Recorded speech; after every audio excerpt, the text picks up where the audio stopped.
Hello, Fellowship of the Open Spokes. It's Tuesday, June the 4th, and my name is Karen Young, and this week we're discussing failure.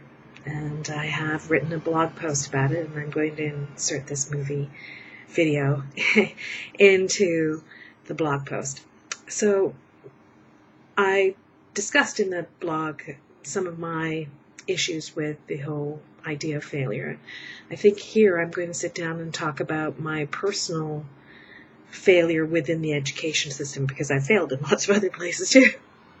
But yes, the education system has been a pretty big problem for me most of my life. As you know, I was not a particularly successful elementary and secondary student, and often relied on the final exam to pass a course. So when I got into university, I had honed my skills of procrastination to a fine art, and often did my essays at the very last minute. In fact, probably the night that they were due, and slid them under the door of the professor before he got into the office the next morning.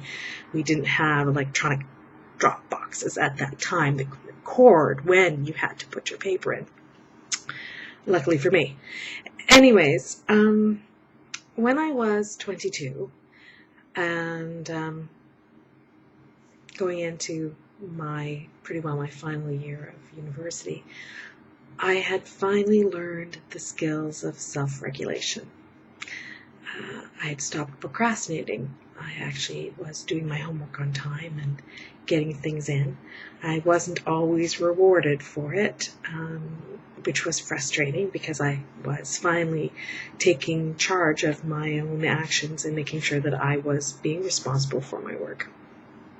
And I got pregnant with my first son. And this is almost 30 years ago, so they didn't have very flexible rules for women who were pregnant and in school at that time. And I was loaded into a number of chemistry courses, and was informed by my doctor that I would have to leave these courses because they could potentially harm my baby. It was already past the drop date.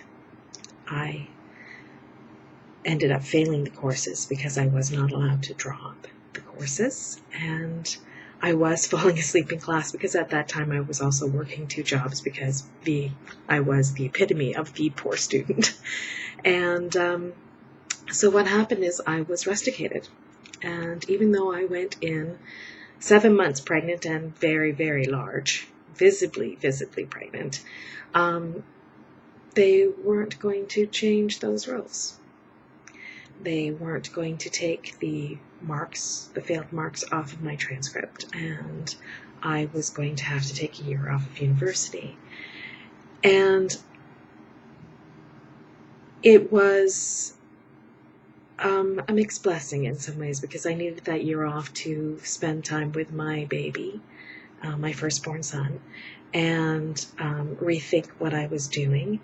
But also it has followed me in my academic career ever since. So I have usually been accepted into programs on academic probation.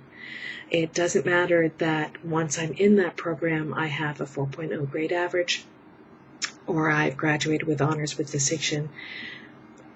For everything else since that time, that has stayed on my record, and there's no getting rid of it.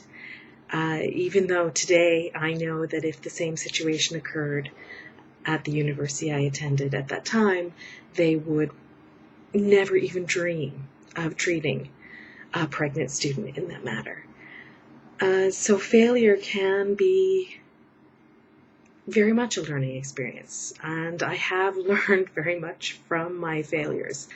But it can also be something that you can never get rid of either, particularly in an educational setting.